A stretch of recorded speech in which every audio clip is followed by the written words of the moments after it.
Vamos conversar agora com a professora Daniele Nunes, psicóloga, pedagoga, doutora em educação e professora do Instituto de Psicologia da UNB. Eu chamei ela aqui porque, de fato, eu não sei quanto a vocês, no universo familiar das pessoas, no universo dos amigos, no universo do trabalho, mas em todo canto que eu vou nas últimas semanas, já faz um tempo, né? Acho que faz um mês, mais ou menos, este filme, esta série, Adolescência, bom, em relação a quem tem filhos ou netos adolescentes, então nem se fala, está sendo um tema obsessivo, né? A série relata a história desse menino, né? Nisso aqui não tem, vai ter alguns spoilers aqui, já vou avisando, senão não dá para debater a série. Mas a série é tudo muito explícito e ele comete o assassinato de uma menina, colega de escola dele, logo no comecinho do filme.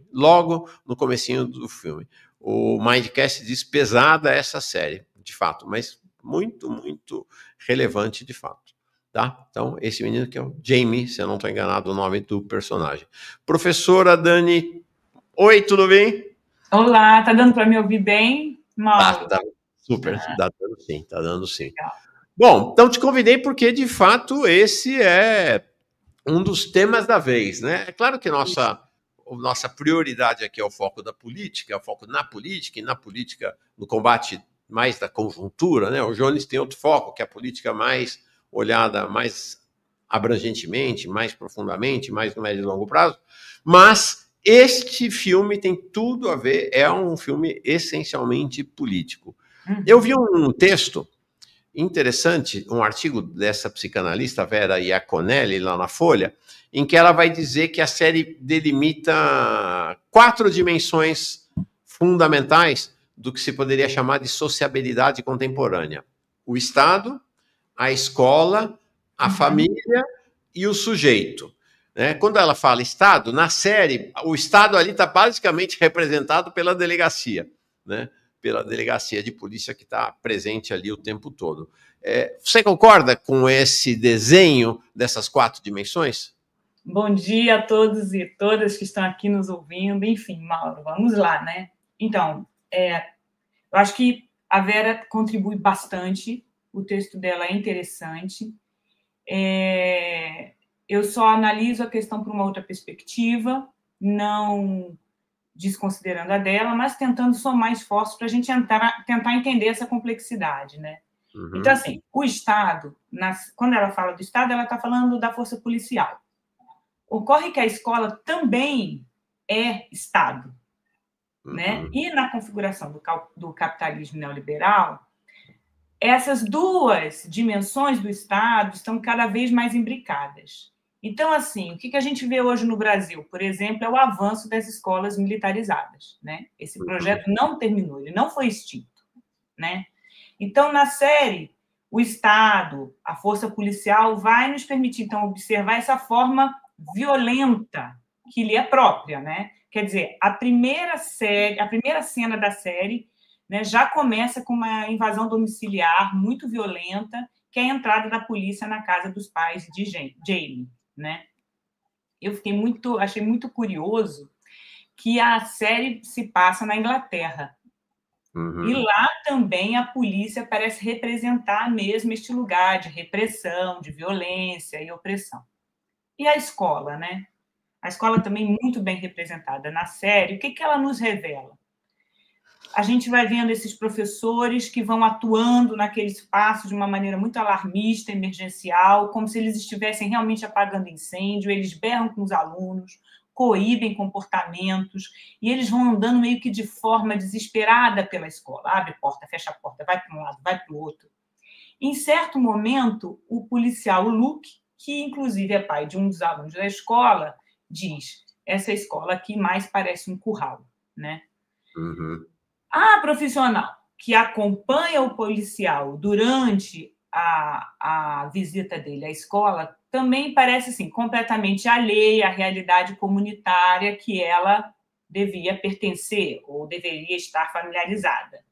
Então, o que a gente vai vendo, né, Mauro? Os professores aparecem na Inglaterra em condições bem precarizadas, né? Tem um professor que está sempre atrasado, tem outro professor que é criticado porque só passa filme, não dá aula, a todo momento essas entradas e saídas da sala de aula, o que a gente tem são esses alunos rindo, caçoando dos alunos, dos professores. E o que me chamou também muita atenção é essa nova configuração de um professor um pouco despreparado, imaturo, para a execução da sua tarefa funcional. E o sujeito adolescente, que é o último que ela traz lá na discussão dela, né, na reportagem, parece, então, refletir e refratar essas condições que ele vivencia, né, e que expressa os valores de uma cultura. Que cultura é essa que nós vivemos? Né? Misógina, machista, performática e decadente.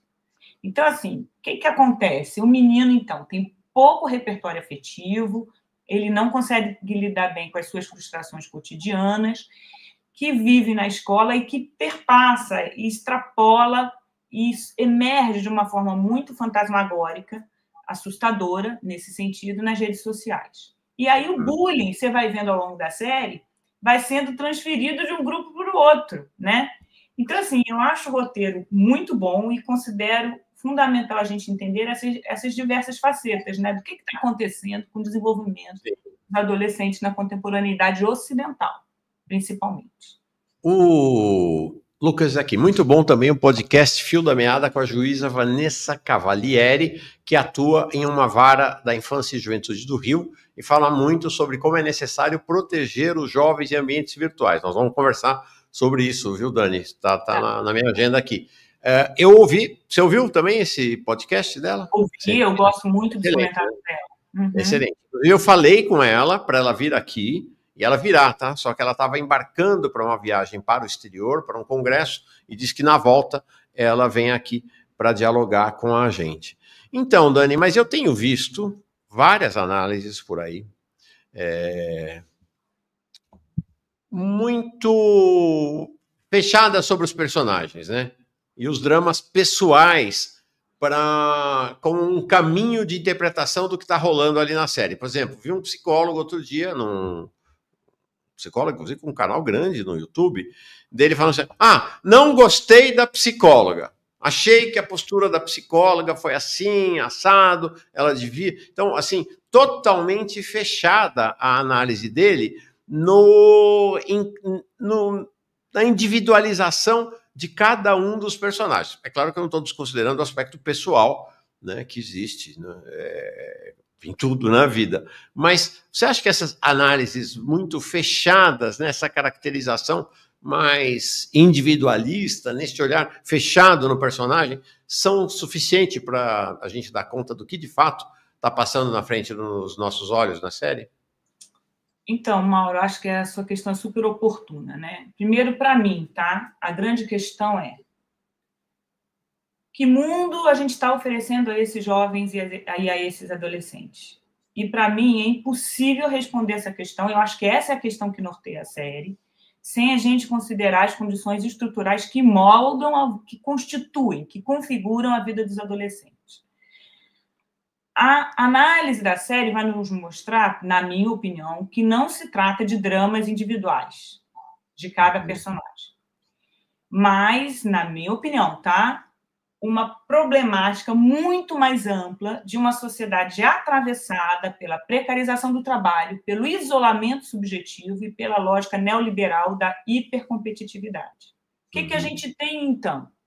A gente tem os dramas pessoais dos personagens, eles são importantes, mas eles estão entretecidos à questão histórico-cultural. Então, eles não são suficientes para explicar a compreensão completa da questão que a série levanta.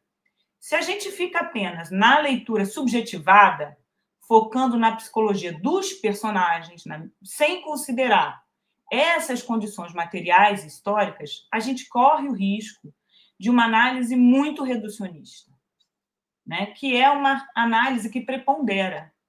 Então, o que a gente encontra?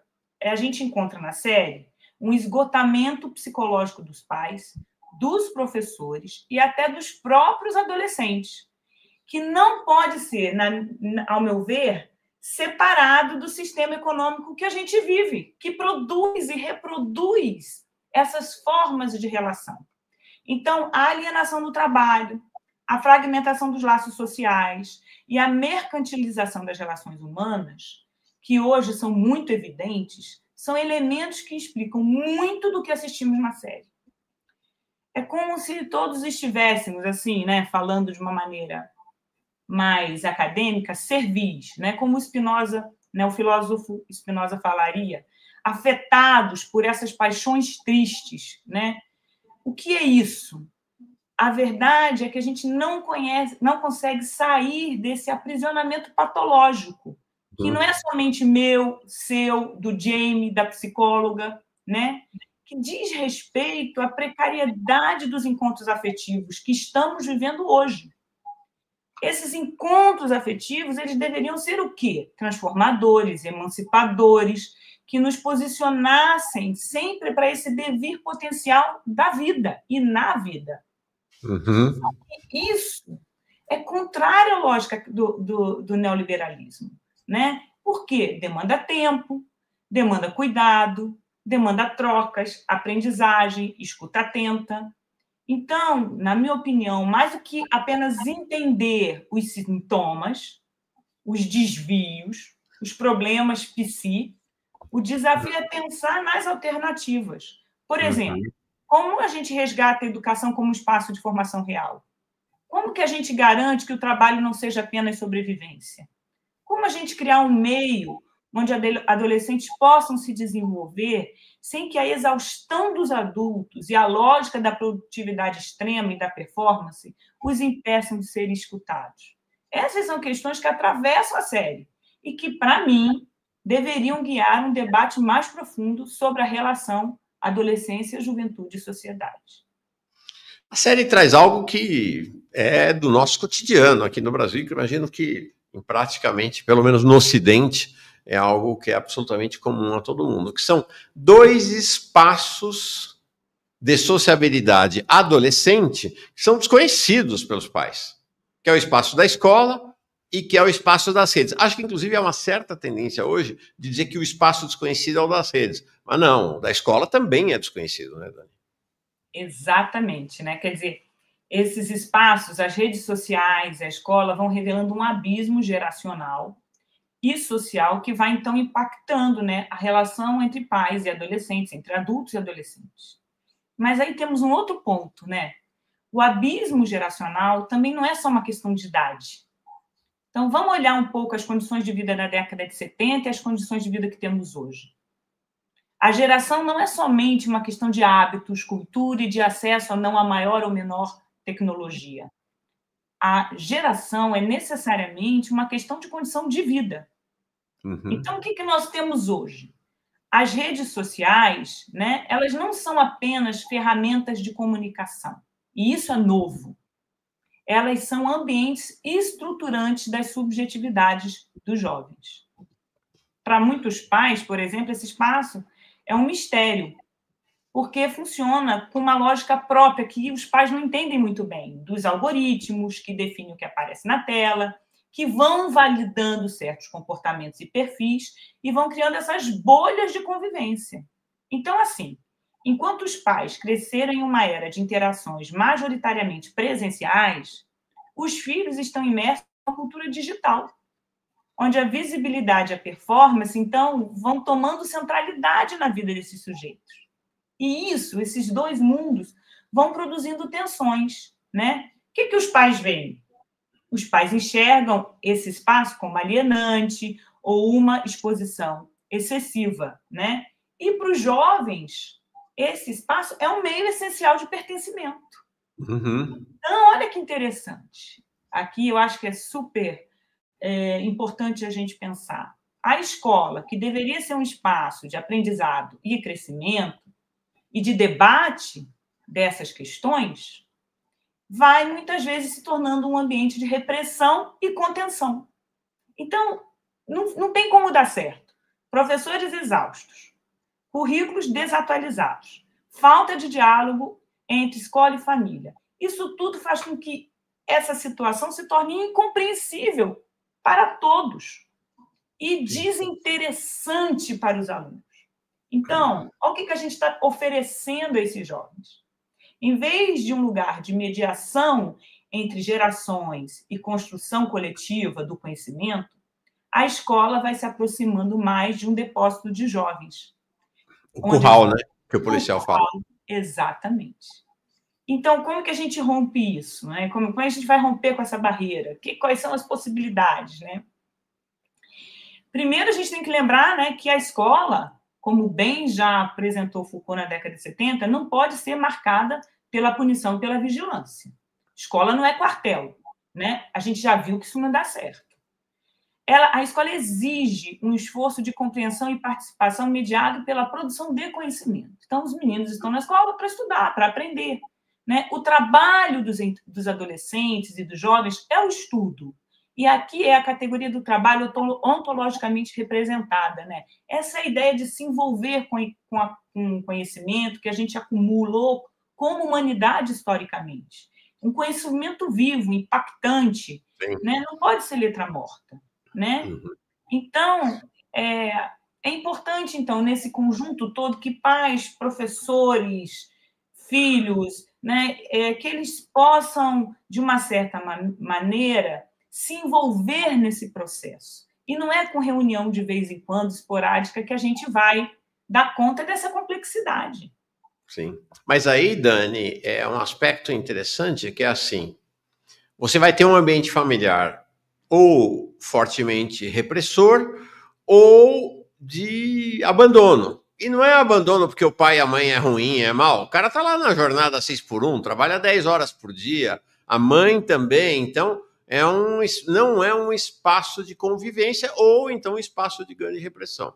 Aí você vai na escola, acho que a observação lá do policial é correta, que ele é um curral, né? É um curral, não tem... É um espaço... Bom, e aqui no Brasil são quartéis, como você falou. Essa escola, apesar do governo Lula ter encerrado com o programa de militarização das escolas federais, elas continuam se espalhando no âmbito estadual, inclusive lá na Bahia. A Bahia é um dos que mais adotou esse processo de militarização. Então, vai transformando a escola em quartel. Então, aí eu fico pensando assim, sabe, Dani, o que sobra? Sobram as redes. Entendeu? Me parece que as redes acabam sendo um espaço de fuga para buscar sociabilidade que não tem na família nem na escola. Então não adianta ficar xingando os jovens, adolescentes, porque eles estão imersos nas redes. Também é o que sobrou para eles, né? Como espaço em que eles vão conviver com os outros, em que eles vão... Mas aí, no contexto do neoliberalismo, né? Com todo o processo de bullying, todo o processo que a gente conhece. E eu acho assim, né, que a gente tem que pensar muito nessas contradições, né?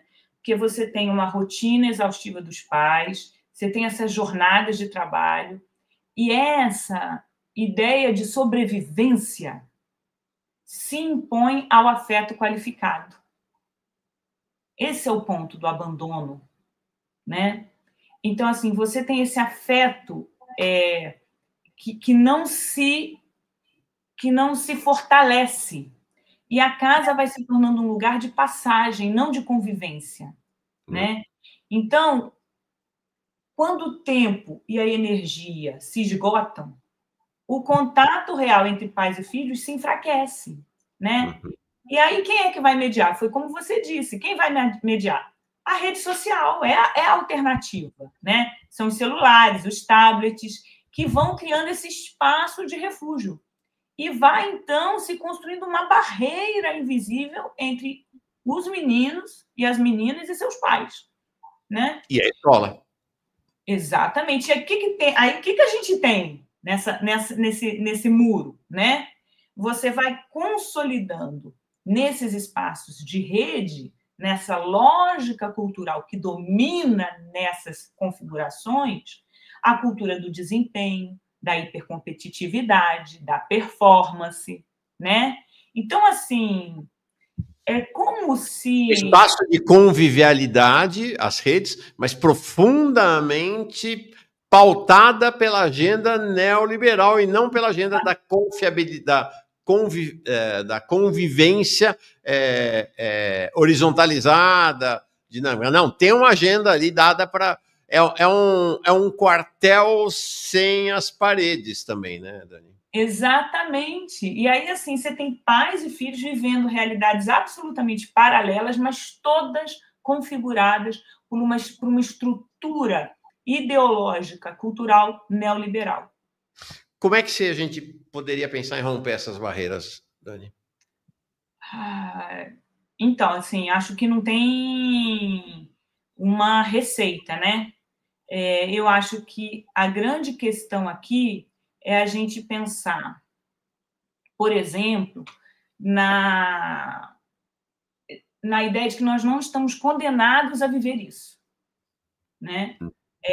Mas a mudança, qualquer mudança, exige uma construção de horizonte alternativo de sociedade. Então, assim, isso eu acho que se perdeu, né? Simplesmente analisar os sintomas, o isolamento dos adolescentes, a exaustão dos pais, a alienação, muitas vezes impactante na vida profissional dos professores, não é suficiente. Então, a gente precisa compreender as raízes dessas questões.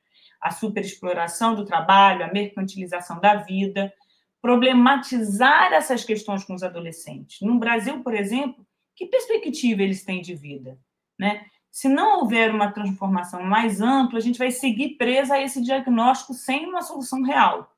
Para mim, né? O que é importante é que essas questões contraditórias que o neoliberalismo provoca precisa ser discutido no âmbito da escola. Elas não podem ser mais ignoradas. E eu não vejo isso acontecendo, né? E, inclusive, como é que a gente reconstrói laços sociais, né?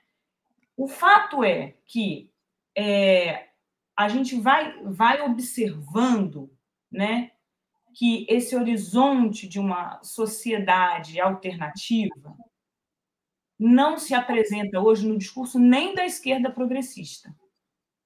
Então, assim, qual é a solução? Não tem solução, mas qual é o caminho?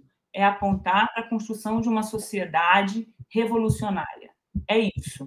Que tenha como alternativa histórica uma justiça social, uma liberdade para todos, vinculada a uma ideia, por exemplo, daquilo que nós entendemos como socialismo. Essa é a perspectiva, né? É a ideia de você construir para os jovens, para os adolescentes, a visão de que o mundo não precisa ser assim e que nós não estamos passivos ao mundo. Nós atuamos no mundo e podemos atuar no mundo de uma maneira produtiva, construtiva, crítica. Mas aí, Dani, você está falando aqui no Farol Brasil, num canal de esquerda, um canal que aponta para o socialismo. E aí é o seguinte, vamos falar a real, né? Nós precisamos recuperar a visão socialista, porque, assim, a visão da extrema-direita é a elevação desse cenário à enésima potência, e a visão neoliberal, que é prevalecente hoje, é a visão do... Vamos tocando isso aí. Enquanto der para administrar, a gente vai administrando. Ou seja, é preciso, você falando do que é preciso recuperar. É preciso recuperar a utopia socialista, né? É preciso recuperar a utopia. Quer dizer, por quê? Porque senão você está fadado ao fracasso. Você fica preso à paixão. Você fica preso à inação. Não tem o que fazer. Então, quando você vitimiza o sujeito, ele fica refém daquilo que ele vive. Esse é o problema, né? Então, o cara precisa ter, né, todos nós, consciência das condições concretas que nos constituem e quais são as possibilidades que nós temos, enquanto sujeito, enquanto comunidade, de transformar essas condições.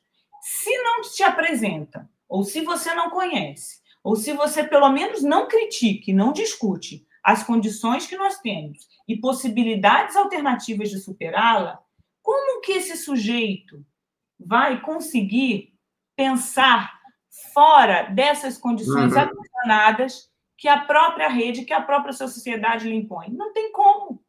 Então, é aquela coisa da pessoa que está correndo, né? Do cachorro correndo atrás do próprio rabo. Então, assim, é perigoso. O que nós estamos vivendo hoje é perigoso, porque a própria esquerda está se dissociando dessa perspectiva como se ela fosse impossível. Então, você começa a ouvir pessoas que, tradicionalmente, sempre assumiram um discurso de esquerda, emancipador, revolucionário, e falam assim, não dá para fazer isso agora, não dá para discutir isso agora, isso não é interessante, não é possível. Veja, nós estamos falando da formação de pessoas. E a formação de pessoas está sempre no devir. Uhum.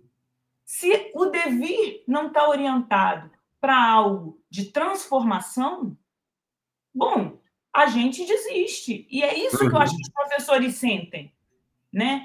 Escravizados, adoentados, né? Severamente impactados, inclusive pelo sofrimento psíquico que a escola está engendrando. Eles olham para aquela situação e eles falam, eu não sou capaz de mudar isso, eu não tenho força. Sim. E realmente, sozinho, nós não temos. Mas numa perspectiva de uma prática alternativa que se orienta para um futuro, seja lá esse futuro quando for, isso é importante. É o que você falou, é o resgate de uma utopia, mas não da utopia que não tenha possibilidade histórica. Porque para um sujeito da idade feudal, por exemplo, era impossível pensar na Revolução Francesa. Era impossível pensar no Estado moderno. Sim. Não é verdade? Hoje, uma série de questões são impossíveis para a nossa mente imaginar. Isso não quer dizer que não tenha um horizonte de liberdade. Uhum. Eu acho que a série fala muito sobre isso. Legal. Dani, deixa eu ler aqui uns superchats que chegaram. Deixa eu me ver. O Clyde diz assim, do que não gostei na série é que a polícia é mostrada muito simpática e a escola muito caricata, esmaecendo a verdadeira crítica. De resto, achei bom. O Sil diz assim, a escola tem por função formar cidadãos com visão crítica da realidade, capazes de pesquisar e construir conhecimentos. Isso não é real, falhou. E a Ingrid diz assim, Mauro, como posso enviar uma sugestão de pauta para você? Você pode mandar pelo meu Instagram. Manda uma mensagem lá no meu Instagram, Ingrid, Mauro Lopes, tá bom? Ó, Dani, então, tem uma questão, a partir disso que a gente está conversando, acho que está sendo bem legal esse horizonte, que é evidente na série e na nossa vida, né, cotidiana, a gente vê aí essa separação, né, esse separatismo, esses muros entre os mundos adolescente e adulto. Como é que a gente vai, de fato, construir um caminho de reaproximação ou de aproximação? Eu sei que não é uma questão nova. Quando eu era menino, e faz tempo isso, né, essa questão da falta de diálogo entre os pais são velhos, era assim, vamos dizer, mas não era assim, vamos dizer, né? Então, como é que você acha que é possível derrubar um pouco dessas fronteiras e estabelecer canais de diálogo entre esses dois mundos aí, o mundo adolescente e o mundo adulto? Então, assim, primeiro a gente tem que entender, né, que o mundo adolescente e o mundo adulto vivem lógicas muitas vezes paralelas, né, atravessadas, né, por esse momento de tensão, de contradição que a gente está vivendo na sociedade. Então, a gente tem, por um lado, os adolescentes buscando autonomia, experimentação, a construção de suas subjetividades, né? Isso é legítimo, isso faz parte desse momento de vida, né? E criando esses espaços que são incompreensíveis para os seus pais. E eles estão vivendo, Mauro, também, eu acho importante falar isso, pressões sociais muito ligadas à performance, ao consumo e à identidade. Isso é uma coisa nova, porque está muito exacerbada, e na série aparece muito claramente. Aí você tem os pais exaustos, né? Como resolver isso? Essa é a questão. Primeiro, entender que isso é produto de uma construção histórico-cultural. Primeira coisa. Segundo, que é necessário a gente pensar em reconduzir o tempo. Só que veja que coisa complexa. Reconduzir o tempo numa sociedade que você precisa sobreviver e o seu trabalho é o tempo, é muito complexo. complexo. Então, você também não pode exigir do pai algo que ele não tem como resolver. Uhum. Né? Então, o que eu te diria? Né? O que é o ideal? E aí a gente já está no campo da utopia. Você vê que para responder a sua pergunta, eu tenho que me deslocar para o campo utópico. Porque se eu for olhar as condições objetivas que a classe trabalhadora hoje tem, inclusive a classe média de existência, não tem como eu responder. Né? Mas o ideal, né, é o aumento do diálogo, a convivência cotidiana, preencher esse vácuo afetivo, né, criar esses laços familiares sociais, trazer essas questões para serem discutidas. Né? Então, são duas coisas na minha percepção. Para que esses mundos se toquem, você precisa primeiro reconhecer que ele é fruto de um limite do modelo imposto pelo neoliberalismo. Ponto. E você só vai enfrentar essa situação enfrentando e criticando a lógica da hiperexploração do trabalho. Tá? Isso é um ponto. A gente tem que ter clareza disso. Os pais precisam estar conscientes disso. Os professores também. E aí, a partir desse lugar de compreensão desse fenômeno, criar espaços de escuta, troca e pertencimento. Para mim, hoje, esse, como eu disse antes, esse deveria ser o principal projeto de qualquer escola, comprometida com a formação crítica dos alunos. Né? Perfeito. Tem um ponto interessante. Fala, por favor. Só porque eu acho que é importante a gente pensar. Que praticamente não existe um debate hoje na sociedade sobre como as práticas neoliberais incidem sobre as nossas subjetividades. Aquilo que a gente escolhe, aquilo que a gente é. Não se discute isso. Claro. Não, mesmo porque as mídias, os aparelhos ideológicos, todos são controlados pelos donos, né? Por aqueles que são os favorecidos pelo esquema neoliberal. Você não vai ver uma discussão dessa na Globo, no G1, na Globo News. E nem na tradição dos estudos em psicologia e educação. Você também não vai ver. Interessante isso. Entendeu? Então, assim, você vai ter que procurar estudos mais numa perspectiva revolucionária, materialista, histórica, dialética, numa perspectiva de crítica cultural, para dar conta de te dar subsídios para enfrentar essa questão. Então, é uma coisa, assim, grave o que a gente está vivendo. Sim, gravíssimo. E eu acho assim, que a gente, pela primeira vez, né, veja que a gente está aqui num canal de comunicação, né, de esquerda, mas talvez seja uma das raras vezes que a gente vai ver uma psicóloga falando de questões de política, de análise sociopolítica, para entender o psiquismo, a subjetividade. Porque a gente aprendeu que essas coisas são separadas. Para discutir sociologia, para discutir política, você vai falar com os sociólogos, com os antropólogos, com os filósofos, para discutir o sujeito, aí você fala com o psicólogo e com o educador. E a gente está buscando hoje, no campo da psicologia mais revolucionária, uma nova síntese.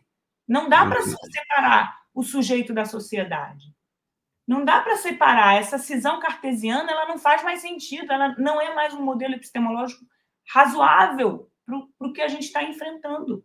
E nós, se continuarmos ignorando isso, vamos ser consumidos, tanto politicamente como subjetivamente, porque isso está interligado, por essa extrema-direita aí. Perfeito. Tem uma questão, Dani, que é o ambiente da escola. Né? O que a gente vê no filme, mas, gente, o que a gente vê no filme talvez seja a fichinha perto do que a gente vê, porque o filme é na Inglaterra. Agora, chama atenção, né? Na Inglaterra, a deterioração, né, da estrutura da escola pública na Inglaterra é chocante. Para quem vê, olha para uma Inglaterra com aquela ideia da Inglaterra do século passado. Então, aqui no Brasil, a situação é ainda mais degradada, é ainda pior. Né? A gente vê as escolas com esses cerca de arame farpado, polícia, lá nos Estados Unidos também, né? Polícia dentro da escola. Agora, há uma característica muito forte nesse ambiente escolar, que acabou extravasando, que está presente também nas redes. A gente vê aí essa coisa desses fenômenos aí dos Red Pill e tudo, então não tem mais uma coisa na escola e outra nas redes, em todas. Mas na escola, né, porque é lá que as crianças estão fisicamente todo dia, esta questão do bullying, da rotina estafante dos professores, da falta completa de sentido do ensino e do aprendizado, parece um beco sem saída, né? Como é que a gente pode transformar a escola num ambiente de formação com essa situação de precarização tão absurda? Então, difícil, né? Porque a gente sempre pensou na escola como um lugar de acolhimento, de socialização, né, de aprendizagem, de elaboração de conhecimento.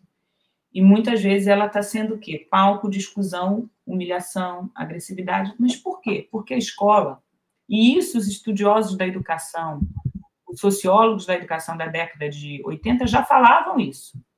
A escola reflete e refrata as contradições da sociedade capitalista. Então, assim, ela não consegue muito fugir dessa lógica. Então, o bullying, ele não vai nascer do nada. O bullying nasce das desigualdades, das inseguranças, das frustrações, nutridas por essas relações sociais, que são extremamente desiguais na nossa vida concreta.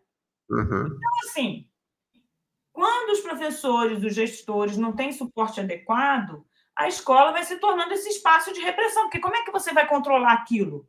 Como é que você dá conta daquela situação? Né? Então,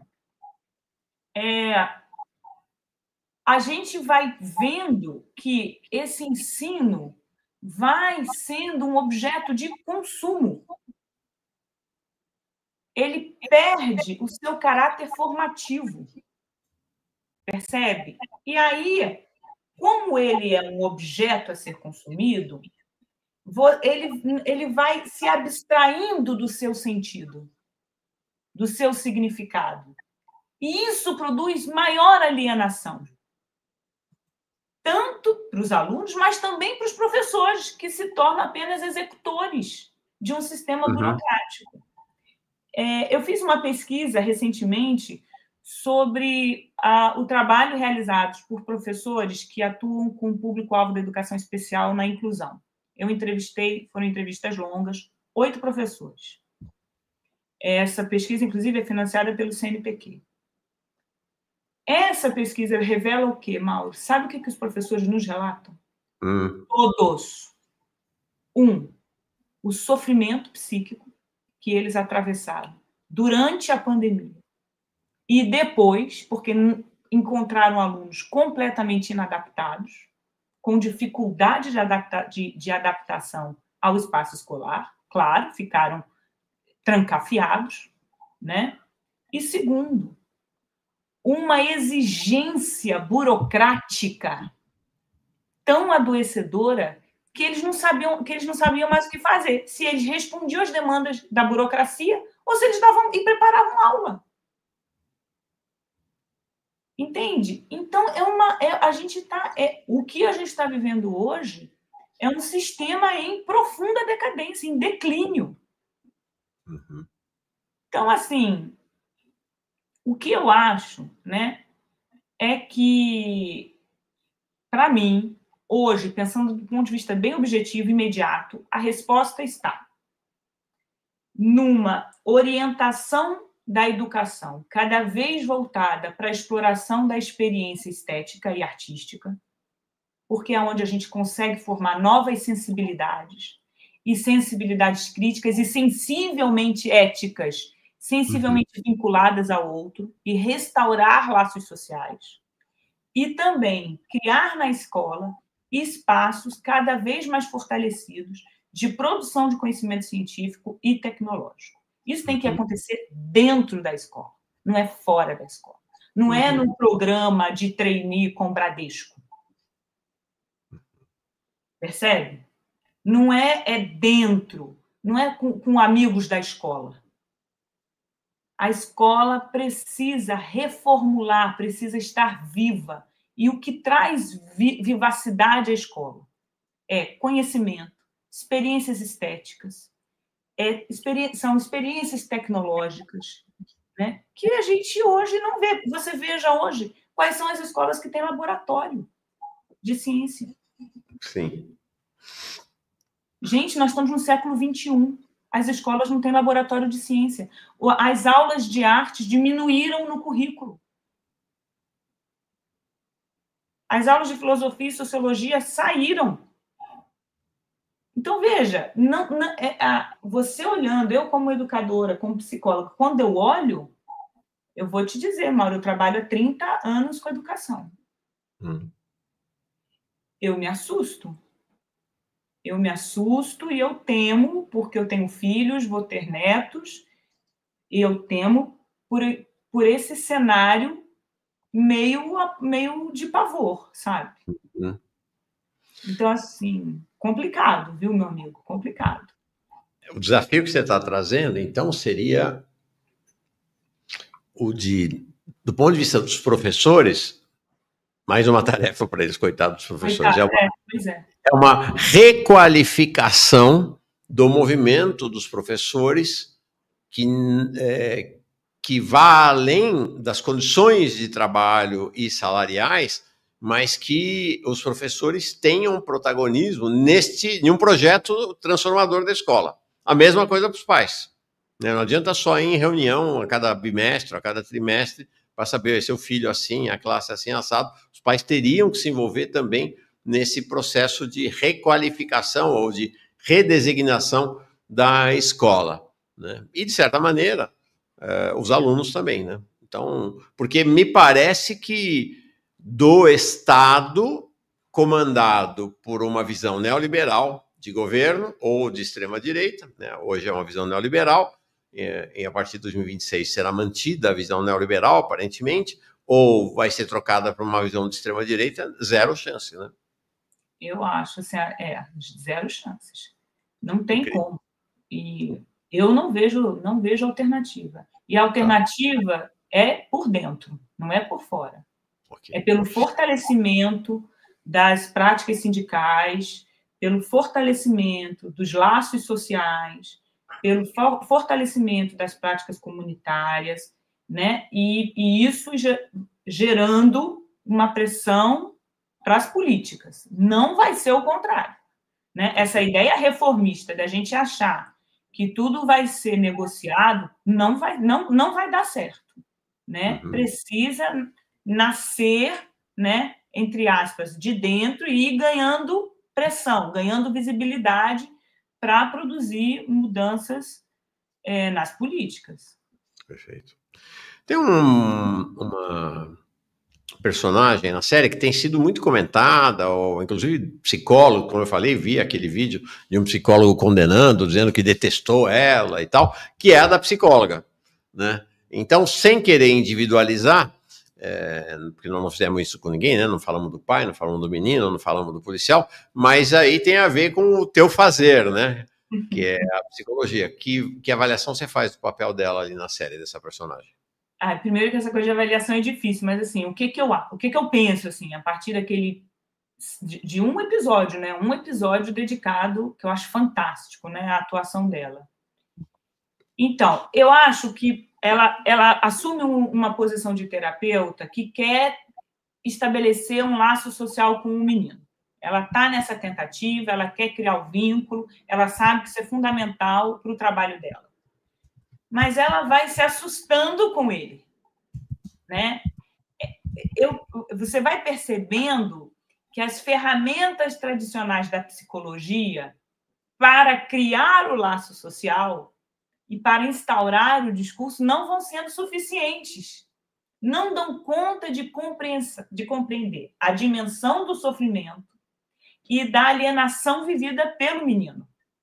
Então, a terapeuta, na minha opinião, pode ser interpretada como um reflexo das limitações dos tratamentos ou das terapêuticas individualistas que se recusam a entender a dimensão e o impacto do social na centralidade da formação subjetiva. Para mim, a dificuldade dela em lidar com o Jamie, né, que é o adolescente da série, sugere que não basta abordar os sintomas isoladamente. É necessário, então, a gente compreender o contexto mais amplo de exploração, de solidão que ele atravessa, né? E sempre considerando a sua perspectiva de classe. Porque olha só o que o Jamie fala para ela. Ela pergunta se o pai é feliz com a profissão dele. E ele responde assim, como é que alguém vai ser feliz consertando privada? Uhum. Então, ela se assusta com a raiva dele, com a agressão dele, e, ao mesmo tempo, com a limitação que ele apresenta em lidar com as suas frustrações, com as suas emoções, né? Ela não é apenas uma profissional que está diante daquela dificuldade, mas, para mim, ela também simboliza a impotência das abordagens convencionais terapêuticas que só focam no sujeito, no seu sintoma, na sua queixa, como o seu sintoma e a sua queixa fossem coisas única e exclusivamente expressões do seu mundo interior, né? Essas correntes vão até considerar o papel da cultura, das relações, mas não vão entender que o papel da cultura, da história, da economia incide, constrói, constitui essa subjetividade, conforma de uma certa maneira, né? Então, assim, na minha percepção, sem um terapeuta crítico, que também aponte um horizonte mais amplo de transformação social, de uma prática terapêutica transformadora, que emancipe o sujeito da sua condição de sofrimento, que é ele tomar consciência dos seus processos, daquilo que o faz sofrer, o faz vivenciar e padecer na experiência de sofrimento. Sem essa perspectiva, a própria prática terapêutica vai se tornando insuficiente e ineficaz. É isso que a série aponta. Porque a questão não está apenas na psique do sujeito, mas nas condições culturais que são contraditórias, desiguais, injustas. E como diria, né, o meu psicólogo maravilhoso, que a gente já até conversou sobre ele em outra live, o psicólogo russo Vygotsky, né, Lev Zeminovich Vygotsky, no início do século XX, o que ele dizia? Que essas relações, em função desses papéis sociais contraditórios que a gente ocupa na sociedade, são relações dramáticas, né? Elas não tem como a gente tentar procurar numa sociedade dessa um ajustamento. Uhum. Isso é insuficiente, isso não dá conta da complexidade daquilo que a gente está vendo na clínica, daquilo que a gente está vendo na escola, daquilo que eu vejo na universidade, não dá conta. Então, assim, são esses elementos contraditórios dramáticos que a gente tem que entender na clínica, que é o sujeito, né, que compõe aquele sujeito que chegou ali para construir com você uma possibilidade alternativa de vida. Porque é disso que se trata. Uhum. Né? Então, eu acho que ela reflete, eu não penso muito na prática só dela, né, do sujeito, eu penso muito que isso reflete sobre uma determinada forma de pensar a psicologia, Sim. as práticas clínicas, a formação do psicólogo. Então, isso me orienta e me preocupa. Porque é isso, né? Todo mundo foi empurrado para a lógica neoliberal nos últimos 30 anos. Então, você vai para as faculdades... Também. Oi? A ciência também. Sim. Não, você vai para a faculdade de psicologia, a faculdade de psicologia foi empurrada para operar nessa lógica de culpabilização do indivíduo, né? Essa lógica neoliberal. E quando você vai, porque eu também trabalho como professora colaboradora, por exemplo, no programa de pós-graduação da Faculdade de Educação, da Unicamp, quando você vê isso na Faculdade de Educação, isso se expressa também de uma outra maneira, que é o que a gente tem criticado lá na Unicamp, lá no nosso grupo de pesquisa, que é essa ideia das habilidades socioemocionais, das habilidades criativas, entendeu? De competências, como se isso fosse resolver o drama existencial de um sujeito que se vê absolutamente servil na sua condição de existência, porque ele só sobrevive, ele não vive. Então, assim, você vai vendo isso na psicologia, você vai vendo isso na educação, você vai vendo isso na antropologia, né? Você hoje, por exemplo, Mauro, você tem em algumas universidades uma disciplina na faculdade de educação sobre habilidades socioemocionais. Como se fosse o input que você desse ao sujeito. Como é que você desenvolve habilidades socioemocionais? Ou seja, tem um processo... Esse estágio do capitalismo sempre foi assim, né? Mas ele está, isso num nível, está chegando ao paroxismo, né? Vai tudo se adequando, né? Vai tudo sendo formatado na lógica neoliberal, né? Impressionante. Exatamente. Ô Dani, deixa eu te perguntar mais uma questão.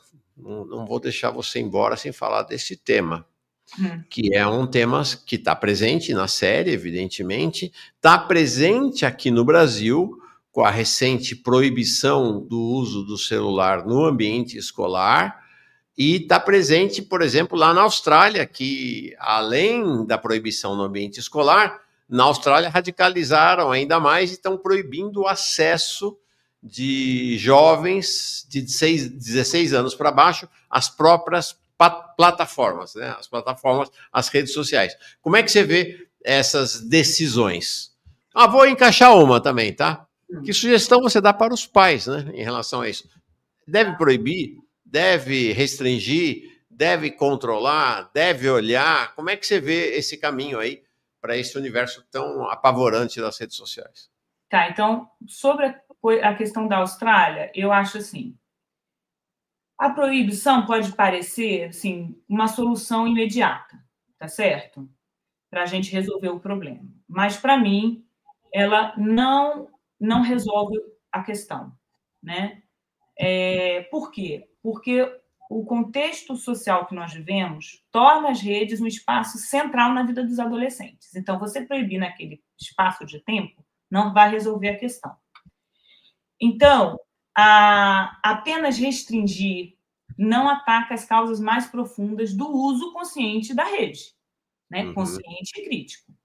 A gente precisa, então, reduzir o impacto, reduzir os danos das redes sociais, como?